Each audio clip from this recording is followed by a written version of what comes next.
the bats will never go round. Sunday Funday, and know how we do. It's your boy Ace Book right here. It's the Elohim. You know what I mean? We live. Y'all already know what it is. What's up, man? It's your boy DJ Rose. Yeah, everything's love on this side, man. We got a tissue show lined up for y'all. You know what I mean? We got the stuff. Gonna miss this show. Keep it locked, man. Tune in. Pull us up. 1-877-760. I'm rocking with Interlude Radio. You already know, yakradio.com. Follow me, help you chill, simple my name, Instagram. Let's get it, man. You already know everything lit. All my niggas trappers, they trappers. Hey, hey. I was the star that was took from the sky. The plane with no wings, how the fuck did I fly? You ain't spinning, prayer must have hold. Come on!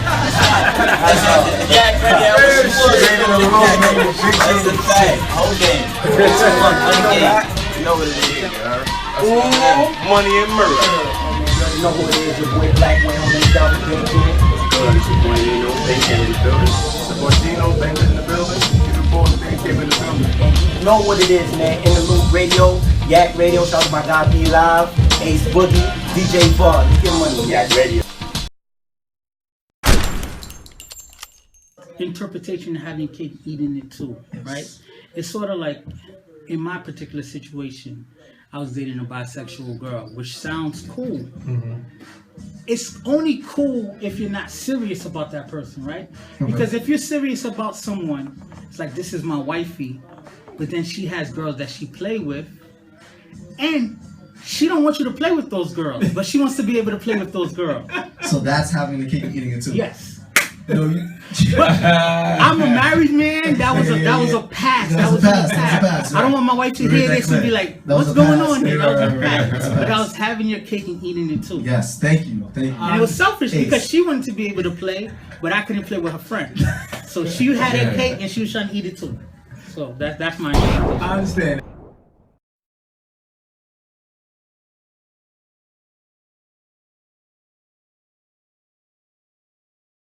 My bad. We said Harlem, but he's from Queens. Yeah. You know what I mean? Jamaica. Yeah. Outside. Southside, we outside. Yes, sir. And I'm from South from North Side, but still representing. It's all Alright. Mr. Marvens Jeff Bonhomme. Yes, it's a hard name to pronounce. Bonhomme, my Haitian. Oh, okay. American. Were you born in Haiti? No, I was born in Brooklyn, but Brooklyn? I repped Southside. Moved out there when I was 6. Okay. Yeah. That's what's up. Now we here to discuss this book that you have, Where the Sun Doesn't Shine. Yes, it's a book about a young lady growing up in the projects in Far Rockaway, Queens. Okay.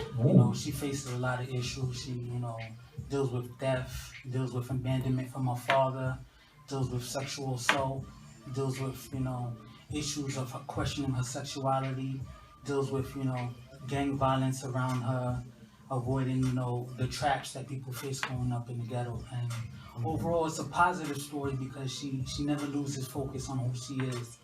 And it's actually a fiction story about a lot of truths that I've heard, different stories people have come up and told me. I kind of like, you know what, let me combine all these stories that I've heard and make it a positive spin and just show people that, you can go through a lot, but if you stay focused and don't lose who you are, you can still be triumphant. So were most of these stories the inspiration behind this book, would you say? Yeah, I mean, it's some girls that I've met while I was in high school, some girls that I met while I was in college, and just talking to them, and they opening up about stuff that happened to them. Right. Family members preying on them. Someone you thought was cool had your back, and then flipped the script on you. So right. I kind of wanted to create a story where this one young lady dealt with all of these issues, but still was able to not lose who she was. And the title, Where the Sun Doesn't Shine, people usually use that term to say, yo, kiss my ass, or where the sun doesn't shine. But this is showing where, growing up in those dark parts of every city, every hood, you know what I'm saying? Where it's just like, it's not really much expected from you, but you can still, rise from that area where the sun doesn't shine. Okay. It seemed like you have. I like that. Yeah, exactly. There's a deeper meaning to what you were saying. That was dope. Yeah, so it's like, and just, it's funny because I had, someone who started to read the book hit me up and text me and was like, I read the first chapter last night and I cried after the first chapter. Wow. And I was just like, man, like, you know, obviously, you know, with the where the sun doesn't shine, it's a lot of different issues that the person goes through, but it's all about the strength. It's all about redemption. You know what I'm saying? Like, you know, not letting people's, you know, for instance, the main character, even her mom's, like, shows hatred towards her, and it's a bitterness that develops because the father left the moms because she came out as a very dark-skinned child, and the father was a light-skinned, you know, curly-haired pretty boy, and he's like, that can't be my child. You know what I'm saying? So it's complexity issues too. Growing up in the 90s, you know, how society and media was just like, you know, dark-skinned girls weren't pretty. Right. Or you would hear that term, she's pretty for a dark-skinned girl. Right. You know what I'm saying? Not recognizing her Still hear that beauty. term. For a dark You know what I'm girl, yeah. saying? So it was like, you know, her coming of age in her own, accepting her skin tone, accepting her version of beauty, you know, her having rivals who were the pretty light-skinned girls and stuff like that, and facing that attention, but her realizing that I don't need all the attention from all the boys to know that I'm beautiful, to know that I'm a strong person. So it's cool. She goes through so many different issues. Like, it's a funny story in the book where her and a bunch of girls are chasing her. A bunch of girls are chasing her home because, you know, there was a conflict, and, you know, the stereotype is she was Haitian. She's a Haitian girl, so she knows voodoo and stuff like that. She flipped it. You hear that a lot. Cause she went home. She went to pick up lunch, you know, dinner for herself. So she had chicken and fries from like Crown Fried, and they chased her down. So she's about to get jumped by these girls who are known to cut you up and stuff like that. So she pulls out the chicken and starts faking a voodoo. And, you know, and she preyed on the ignorance. The girls are just like, nah, I'm not messing with that, and they left. And her mind is just like, you know, she preyed on the ignorance. She used the fake chicken. She's like, man, I messed up my dinner, but it saved my life. I don't want to give up too many details. You give it a lot away. That's good. I don't want to give, but you know, I want to build amazing. the interest. I want to build the interest. Yeah. But it's so cool. What was so cool about the story is because, like I said, it was so many different stories that people have told me that I put into one book. As you're developing characters and you're bringing up stories, it's like, man, you have to keep yourself, you know, focused on the path of the one story you want to tell. But it's so many different characters, so many different, like, man, that remind me of somebody that I know. Man, I had that same similar situation. And it's funny because the girl finds her confidence through basketball too. I'm a big sports head, so, you know. Okay. The girl, she becomes a basketball star during the story, and she goes against girls that later on become stars too. It's the beautiful thing about this story is you're gonna laugh. Some parts are gonna be tough for you to get by, but the beautiful thing about it is, in every situation that's negative, you're able to pull a positive from it too. You know what I'm saying? Whether how you can escape that issue, how you can deal with that, how you can not let that put you in a corner, put you in the box. Some characters you meet in the beginning, you're like, man, I can't stand that character. Then you get a little background on what made that character the way they are. And then you're like, you know, I kind of feel bad for that character. And then go ahead, I'm sorry. No, it sounds like a Donald Goines book. You know, I know I was always going to say, like, you know, who's been your influence, or whose books do you sound like? Next question. Yeah. And to be honest with you, my favorite author, you know, it's nothing like anything, you know, that's usually my favorite things I like to read. Like, I think part of the story gives me, I don't know, The Coldest Winter Ever by Sister Soldier. That's a good book. I heard that's a good book. Yeah, it's just a really good book. And not that the story's parallel, but if anyone who knows that story, is just like Winter goes through so much. And it kind of ends sad for Winter, spoiler. And this, in this situation, it doesn't end sad for Mary J. You know what I'm saying? So even Mary J, that name was influenced Mary J. Blige. I was gonna ask you. You know what I'm saying? So it's like, also I made this story about the 90s. You know, I'm born in the 80s but raised in the 90s. So you'll hear a lot of like cross color, little references of songs that were hot during the time. Okay. You know what I'm saying? So it's cool because it's sort of like coming of age of what, you know, adolescents go through, the influences of how people can be from messed up places and, like, you know, still survive and come to good places. People could have everything that they wanted to growing up, but one or two bad decisions make you go into a different direction, you know? But of all the places in Queens, what made you choose Far Rockaway? So it's funny, I'm from Southside Jamaica, Queens, but growing up, I spent almost every summer in Far Rockaway. Okay. And the interesting thing about Far Rockaway is a small park, but it's like So much things going on. so much things going on. It's like, you know, so many war stories, so many, like, man, you heard what happened.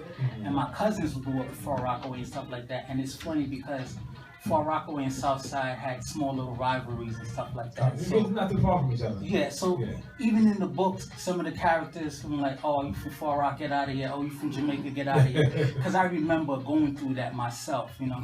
So, but I chose Far Rockaway because it's just like, man, Far Rockaway is kind of small, but there's so many different projects packed into Far Rockaway. Like every 5-10 blocks is a different project.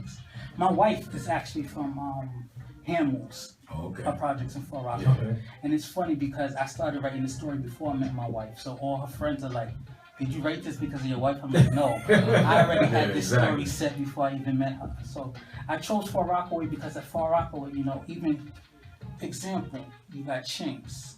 You know what I'm saying? Man, who Stack Bundles. Exactly. You know what I'm saying? My peoples actually know Stack Bundles and stuff like that. My cousin, you know, God bless the dead. I'm sorry, my cousin, God bless the dead, you know, he passed, he was from Far Rockaway, and it's just so much violence out in Far Rockaway and stuff like that. But I wanted to be able to show a positive story coming out of a place where there's so much violence, you know? So maybe there might be a girl in Far Rockaway who reads this book and just like, man, laughing because she know the different, you know, places I'm mentioning, but at the same time, she might go through some of this negative stuff, but she can see like, yo, you don't lose sight of who you are, and, you know, define yourself as who you want to be and not where you're from. I definitely understand that. So let's take a step back, man, because it's obvious that you're an artist, and life experiences that you go through, you basically try to express them. So let the people know, what was it about writing that really gathered your attention? Because you could have went into music, you could have went into painting, you could have went into any other type of media outlet, but you chose writing. Like, how was what made you choose writing? Well, to be honest with you, as a youngster, started writing poetry. Then teenager, started rapping. I was rapping for a long time. Here, man. What's your MC name, man? I went through so many different. My last one was Black Dollar. Black Dollar. Yeah. So, but you know what it is? It's like, I don't want to sound like I'm snitching. I grew up around so many people who's doing dirty kind of stuff. Yeah. So you start spitting like that and stuff like that, and then you're just like, I hit a certain age where it's just like, even though I still love that, I still love the New York trap kind of sound, but at the same time, I couldn't really get behind it because it's just like, that's not what I want for the young generation. That's not what I want for people. So the book allowed me to go like, you know what? I can touch so many different aspects of what's going on to the hood, but at the same time, I can let them know, like, look, this doesn't define you, you know, being from the hood, you know, going through messed up stuff. Some people use that as excuses to make, you know what, I'm not going to try to be better because my circumstances was bad. But the creative writing, I was able to be like, you know what, I understand what you're going through. I know these examples. I've seen these things happen, but you can still rise above it. So I chose the book because a beautiful thing about a book is, like with the visuals of music too, everybody interprets the lyrics or words differently. So in a book, it's like so many different things brew in your head, and you're allowed to like make it personal for yourself to see how you take it, you know? It's crazy. What's bugged out is because there's issues of sexuality in the book, because I dated a girl who was bisexual a while ago, and it's just like hearing some of her stories and stuff like that, and I was just like, wow, you know, I grew up thinking anybody who's bisexual is just selfish, right? Because you don't want to choose the team. You know what I'm saying? You want the best of both worlds, kind Now of. they taking you too. But when you meet someone who's bisexual and they start telling you stuff like that, you're kind of like, man, I never thought about it like that. Yeah. You know what I'm saying? So what's bugged out is like on Amazon, the book, some of the categories the book belonged to is like erotica and gay and sexuality. And I'm just like, did anybody in Amazon read the book? Or is just like they read in the caption where it says sexuality and so that's kind of bugged out. With all that, so it's fair to say that, you know, being that all that's in the book, 11th grade and 12th graders won't be reading this book. It won't be mandatory to read this book like you have to read To Kill a Mockingbird. Oh no, this won't be in high schools. This definitely won't be in high school as a required reading. You know what I'm saying? It's tough. I think the toughest thing about it was the story starts from such a young age of that someone going through so many issues and, you know, loss and sexual assault. Like another, I kind of giving up a detail about the book. She goes through sexual assault from a boy who she fantasized about. Pretty light-skinned basketball player, star, and you know, she created the guy in her head to be like, oh, he's awesome. Look how good looking and fly, and he turns out and demonizes her. It's just to say, you know, this is definitely themed around a young character, but it's a very adult situation. I feel like some kids can gain from it, but you have to have a mature mind because it's mature content, mature language. Okay, so how many chapters in the book and how long did it take to write? That's the it's about 10 chapters in the book. Okay. If I wrote the book straight, it took me about a year of pure writing. Wow. But to be honest with you, the concept of the book started in 2007. Okay. And I just finished in 2015 because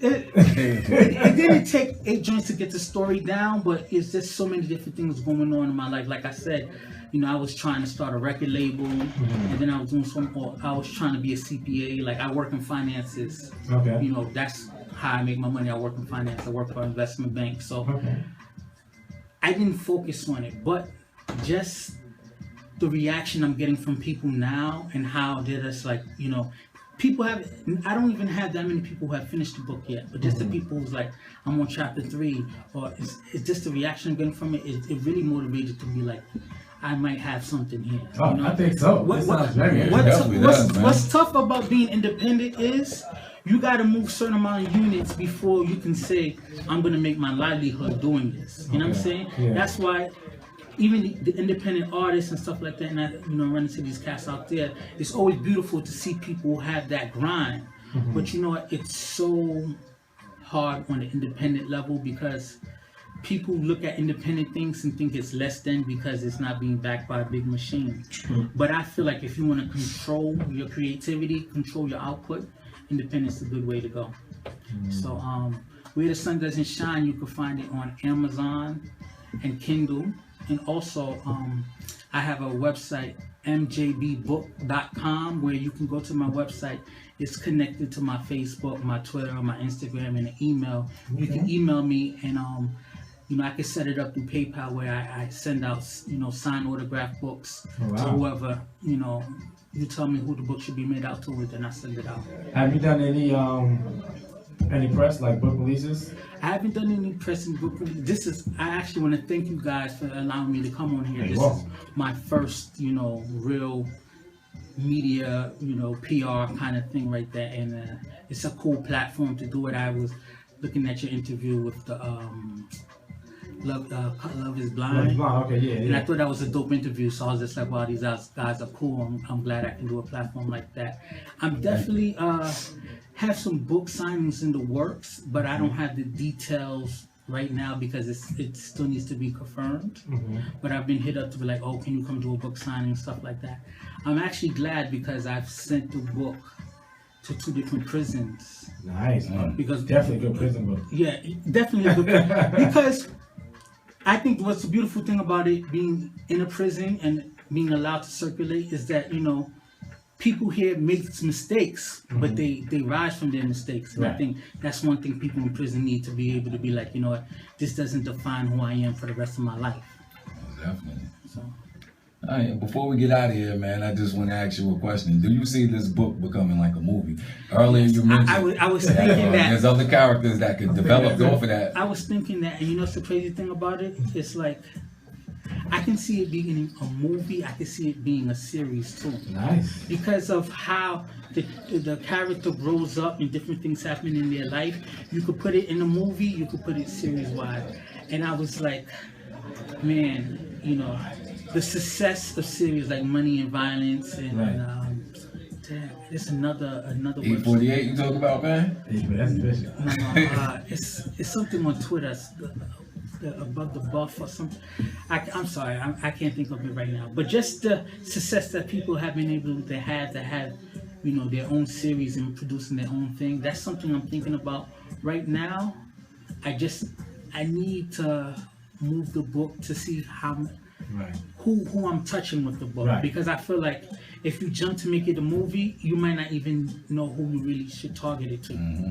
You know, you're just coming from one perspective. I need to get more feedback from people to see, you know. It's funny, my wife didn't want to read the book because I would tell her like certain things that happened, and then she was just like, oh, I can't deal with the heartache. And then people start telling her like, yo, I like the da. And then she started to read the book, and then she's just like, oh, I like this character. What about this character? You should do a book about. And I'm just like, you know what? Let this. I just published this on July 23rd, so I don't even have a month in the. Tomorrow will make a month in the game. How the sales looking so far? I'm approaching 100. So that's independent, though. That's independent, and then the thing about that is like. That's just word of mouth. That's just Facebook. I haven't really done press yet, you know. So yeah, once you get out there, you hit up Barnes and Nobles, or you hit up, you know, the spots. Yeah. So like I said, you guys are at the groundwork of me doing the publicity of it, but just having this platform to speak to someone about it, it feels really good. So the sky's the limit. I'm definitely already starting a follow-up to the book.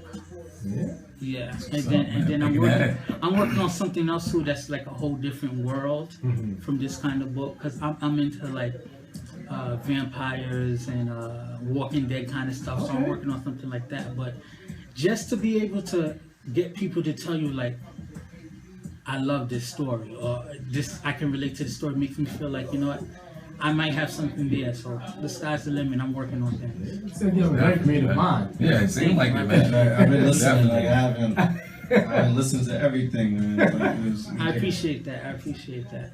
Yes, sir. All right, man. And one more question before we leave. I know I said this was would be the last one, but this is the last one. I got a question. I got it. I want to explain something. That's all. Okay, yeah. I wanted to ask you a question. So, who would you get to direct your either series or movie? Who would you get to direct it? I mean, that was another thing I was thinking about too. To be honest with you, I would love to be able to get. This sounds crazy, like Oprah and Tyra Perry, to sort of push it the way that they did Precious. Yeah. So because, not that the story parallels Precious, but to have it done in like a creative way where like big minds are seen on it, but they're not just making it a profit kind of thing. They actually want to make a good story. I kind of see Spike Lee doing it. I'm not gonna lie. Yeah. Spike Lee too. Spike Lee too. That would be dope. I see Spike Lee. But my question is, right, because it seemed like the book also deals with relationships, as you said. Can you explain to me what having your cake and eat it too? Because I've been on a search of trying to find. Well, somebody explained it rather well, but my man's over here, Ace, doesn't really understand it. So I'm trying to get somebody. You have a creative mind, so I know it's going to work in my favor. If you could just please explain what is it? Having your cake and eat it too. Yes, please. In your best. No, just please. In your best way. You know. Well, you know what? In my best interpretation of having cake, eating it too, right? It's sort of like, in my particular situation, I was dating a bisexual girl, which sounds cool. Mm-hmm. It's only cool if you're not serious about that person, right? Because if you're serious about someone, it's like, this is my wifey, but then she has girls that she play with, and she don't want you to play with those girls, but she wants to be able to play with those girls. So that's having the cake and eating it too. Yes. No, But I'm a married man. That was a pass. That was a pass. I don't want my wife to hear this and be like, "What's going on here?" That was a pass. But I was having your cake and eating it too. Yes, thank you. And it was selfish because she wanted to be able to play, but I couldn't play with her friends. So she had her cake and she was trying to eat it too. So that's my interpretation. I understand that, but the term still. I understand how you broke it down. Oh no, but logical. let me answer the second thing. The having cake, eating it too. The people always are like, that doesn't make sense. It doesn't make sense because you can't have your cake and put your cake on display if you ate it. That's where that term comes from. Yeah, that's a point. That's where the term. No, that's the original. Point. That's the original where it came from. You can't have your cake, put it on display, say, "Hey, everybody, look at my cake." If you ate it, once you ate it, it's gone. So you can't have your cake and eat it too. It's from there. But people have ran with it and took it so many different ways. I understand that a little bit. A little bit. No, but that's what it is. That's what it is. You can't have your cake on display and show everyone, "Look at my nice cake," if you ate it already. So you got to do one or the other. You eat the cake and no one can see it, or you keep the cake on display. Thank you. You broke it down. Thank you. You get it, man? I get that. I get that because it's actually cake. I get it. That's right, because everybody trying to put it in an analogy form, and they change it, and it's clear, it's cake. Everybody's like, so if I got I'm gonna keep going. $1,000 in my bank account, I got 2 right now. That was great. That was great. Thank you for that. Thank you. I appreciate that. I would definitely do that. That was good. all right, man. I kind of understand. But let the people know again where they can get the book. Yes, so the book is on Amazon right now and Kindle. And it's Where the Sun Doesn't Shine by Marvens Jeff Bonhomme. Also, if you go to my website, mjbbook.com, you have the links to all my social media, and also there's a link where you can click to give me your information so that I can actually sign the book, send it directly to you. Okay. Give the people your Instagram, your Facebook. Okay, so MJB170, oh, I'm sorry, MJBbook170 at Twitter, at Instagram, Facebook.com, Where the Sun Doesn't Shine. Okay. And well, we thank you for popping on with us. Oh, I appreciate you guys having me. Make sure y'all go get this book. Go order this book. It's called Where the Sun Doesn't Shine by Marvens Jeff Bonhomme. Yes. You know what I mean? So this book definitely sounds interesting. Yes. Yeah, man. You know, and I need all my Southside Jamaica, my New York City, come out and represent. Southside Jamaica, Queens, you know, we gotta support this book, man. Definitely, I appreciate great that. project. Come show that love. You know, make sure y'all get this book. Get that book. Yeah, Sun man. Doesn't Shine. I actually just got a text saying that I need to read that book. Okay. I got a text saying I want to read that book. It's moving. Shout out to Brooklyn on checking, by the way. Exactly. We got supporters in Brooklyn now. Definitely. That's what's up, man. But thanks again, bro. Definitely All right, appreciate thanks for having me, guys. The vault's about to get to a mix right now. Then we got this far rack caps coming up. Yeah, I'm about to get into one of his tracks called It's Next.